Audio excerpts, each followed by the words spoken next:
شہریار نے کہا، اے نیک بخت بادشاہ بھات، کہتے ہیں کہ ایک سوداگر تھا، اس کا کاروبار اور بیوپار بہت سے ملکوں میں پھیلا ہوا تھا۔ ایک دن وہ ایک ملک کی طرف سوار ہوا۔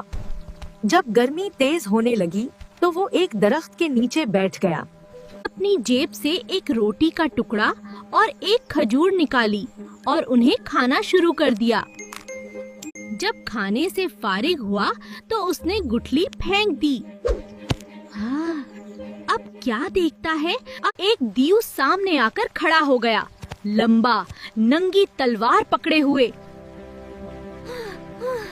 دیو سوداگر کے پاس آیا اور کہنے لگا، اٹھ، جس طرح تو نے میرے بیٹے کو قتل کیا ہے میں بھی تجھے قتل کروں گا۔ سوداگر نے کہا کہ میں نے تیرے بیٹے کو کیوں کر قتل کیا ہے؟ اس نے جواب دیا کہ جب تو نے چھوارا کھایا اور اس کی گٹھلی پھینکی تو وہ میرے بیٹے کے سینے پر جا کر لگی اور وہ فوراً مر گیا۔ سوداگر نے کہا کہ انا للہ و انا الیہ راجعون۔ لا حول ولا قوت الا باللہ العلی العظیم۔ اگر میں نے اسے قتل کیا تو بے جانے بوجھے مجھے معاف کر۔ دیو نے کہا، میں تجھے قتل کر کے رہوں گا۔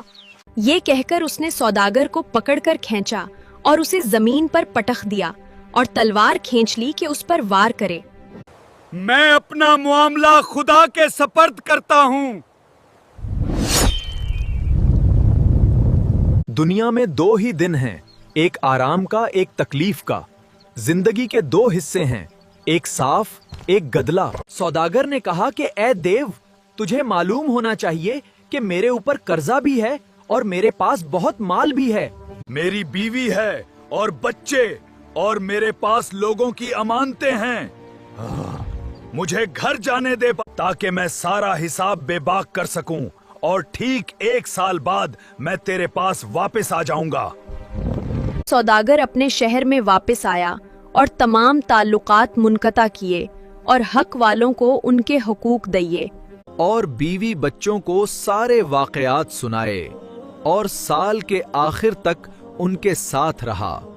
پھر وہ جانے کے لیے آمادہ ہو گیا، وضو کیا اور کفن اپنے بغل میں دبایا اور اپنے اہل و عیال اور پڑوسیوں اور عزیز و اقارب کو خدا حافظ کہا۔ اس نے ہمت کی اور چل پڑا۔ لوگ بہت روئے اور التجا کی، لیکن وہ چلتا رہا اور اسی باغ میں پہنچ گیا۔ یہ دوسرے سال کا پہلا دن تھا۔